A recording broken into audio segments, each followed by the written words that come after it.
তো রাসূলুল্লাহ সাল্লাল্লাহু আলাইহি সাল্লাম বলছেন, কোনো ব্যক্তি ইচ্ছা করে যদি কোনো কাজ করে সেটা গণ্য হবে।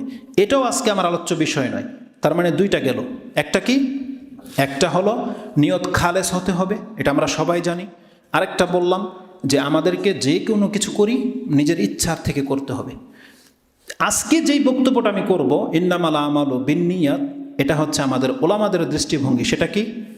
নিয়ত এমন একটা সেন্সিটিভ জিনিস, আল আদাতু ইয়াকুনু আল ইবাদাতি ইজা আমালাহু বিন্নিয়া।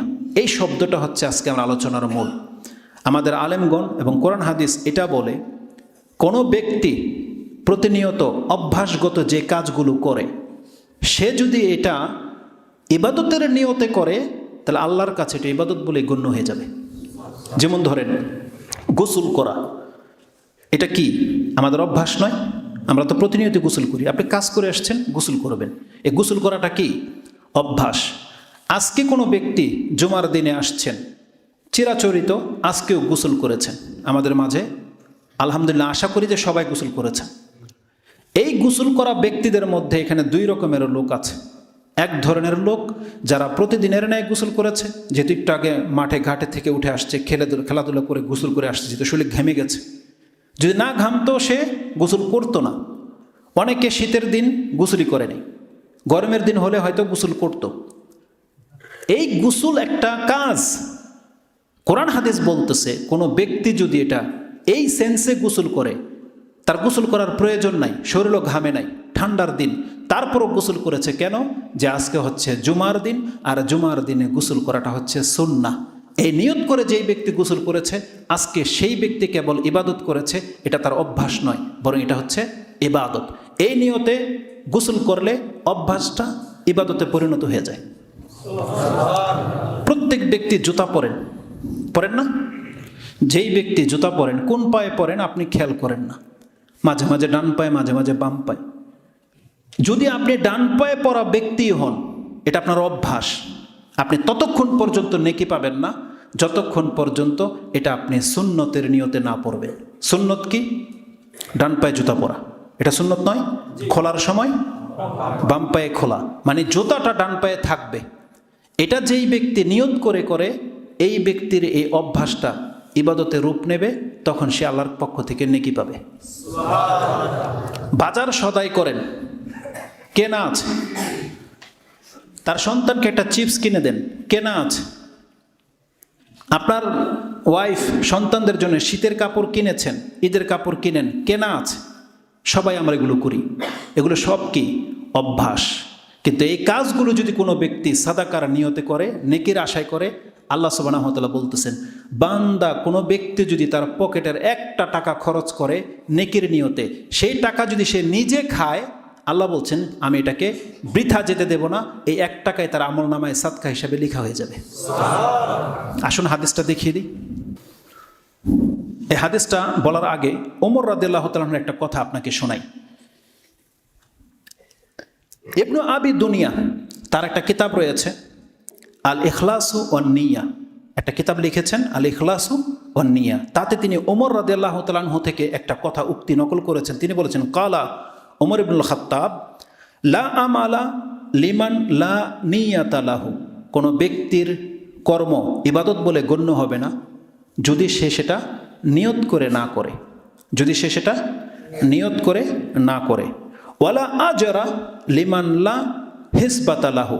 আর যে কাজগুলো আমরা করতেছি, এই কাজগুলো করে কোনো নেকি পাবে না যদি সে সেই কাজটি নেকির আশা না করে। তার মানে তিনি ব্যাখ্যা করে বলতেছেন, লাউ ইয়ানি লা আজরা লিমান লাম ইয়াহতাসিবু আমালিহি ইনদাল্লাহি আযজা ওয়া জাল।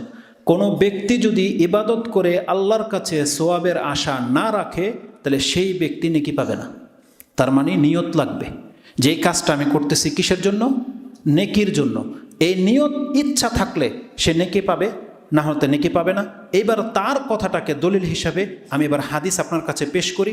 হাদিস ইমাম বুখারী এবং মুসলিম তারা উভয় কিতাবে এনেছেন। ইমাম বুখারী রাহিমাহুল্লাহ তিনি পর্ব করেছেন এইভাবে, মা ইন্নাল আমালা বিন্নিয়াতি ওয়াল হিসবাতি, নিশ্চয় নেকি রয়েছে নিয়তের মধ্যে এবং নেকির আশায়। যদি কোনো ব্যক্তি নেকির আশায় ইবাদত করে তাহলে সে নেকি পাবে, নয়তো পাবে না। এটাকে প্রমাণ করার জন্য তিনি একটা হাদিস কোট করেছেন, আন আবি মাসউদিন আনি নবী সাল্লাল্লাহু আলাইহি ওয়াসাল্লাম কালা ইযা আনফাকার রাজুলু আলা আহলিহি, কোনো ব্যক্তি যদি তার পরিবারের উপরে কোনো কিছু খরচ করে, ইয়াহতাসিবুহা, খরচ করে যদি সে নেকির ইচ্ছা রাখে, ফালাহু লাহু সাদাকা, তাহলে এই খরচ তার আমলনামায় সাদাকা হিসাবে লেখা হয়ে যাবে। এটা ইমাম বুখারী কোট করেছেন, হাদিস হচ্ছে 55 নম্বর হাদিস, ইমানের অধ্যায় এনেছেন। ইমাম মুসলিমের ভাষা হলো ইন্নাল মুসলিমা ইজা আনফাকা আলা আহলিহি নাফাকাতান, একজন মুসলিম যদি তার পরিবারের পেছনে 1 টাকাও খরচ করে, ওয়াহুয়া ইয়াহতাসিবুহা, এবং সে যদি এই খরচটা নেকির আশায় করে, কানাত লাহু সাদাকাতান, তাহলে এটা তার আমল নামায় সাদাকা হিসাবে লেখা হয়ে যাবে। এটা ইমাম মুসলিম কোট করেছেন, সাদাকার অধ্যায়, হাদিস হচ্ছে 2214, এবং তিনি একটা পর্ব করেছেন ফাদলে আনফাকাতি ওয়া সাদাকাতি আলা আকরাবিহি ওয়া আহলিহি, যেই ব্যক্তি তার পরিবার নিকট আত্মীয়দের উপরে খরচ করে নেকির আশায়, তার মর্যাদা। তিনি এই বর্ণনাতে এই হাদিসটা এনেছেন। এবং এই হাদিসের প্রেক্ষে আমি আপনাকে আরেকটা হাদিস শোনাই, উপমা স্বরূপ পেশ করা হয়েছে। আন্না রাসূল সাল্লাল্লাহু আলাইহি ওয়াসাল্লাম কালা লি নিসওয়াতিন মিনাল আনসার, রাসূলুল্লাহ সাল্লাল্লাহু আলাইহি ওয়াসাল্লাম আনসার মহিলাদের সামনে বক্তব্য করতেছিলেন।